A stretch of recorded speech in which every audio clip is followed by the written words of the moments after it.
নেত্রকোনায় কিন্তু এই মুহূর্তে আনন্দ শোভাযাত্রা, সেই আনন্দ শোভাযাত্রা কিন্তু শুরু হয়েছে। শহরের যে মিতালি সংঘ রয়েছে সেই মিতালি সংঘ কিন্তু বরাবরের মতোই এবারও নানা আয়োজনের মধ্য দিয়ে কিন্তু আজকের যে বর্ষপূরণের যে শোভাযাত্রা সেই শোভাযাত্রা কিন্তু তারা সূচনা করেছে। আমরা যেমনটা দেখেছি যে আসলে তাদের কাছে বাংলা এই ইতিহাস সাহিত্যকে তুলে ধরার জন্য, বাংলা নতুন বর্ষকে তুলে ধরার জন্য তারা ইতিমধ্যে নানা প্রতিকৃতি নিয়ে কিন্তু তাদের এই বর্ষবরণ উৎসব, সেই বর্ষবরণ উৎসব কিন্তু তারা শুরু করেছেন।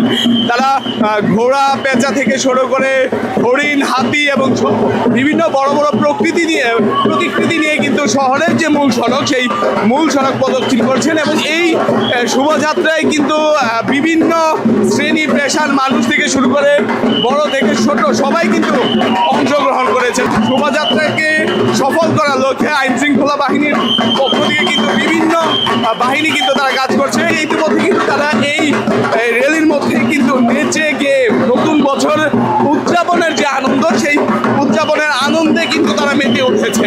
সব মিলিয়ে বলা যায় যে নেত্রকোনায় যে আনন্দ শোভাযাত্রা রয়েছে সেই আনন্দ শোভাযাত্রা কিন্তু এখন অনেকটাই সুন্দর পরিবেশে হচ্ছে। এর আগে কিন্তু এই আনন্দ শোভাযাত্রার উদ্বোধন করেছিলেন এখানকার যে স্থানীয় সংসদ সদস্য রয়েছে তিনি এবং জেলা প্রশাসক। এবারও তাদের আয়োজন সুন্দর হয়েছে এমনটাই কিন্তু বলছিলেন জেলাবাসী। তো এই ছিল আমার কাছে নেত্রকোনা থেকে আনন্দ শোভাযাত্রার সর্বশেষ।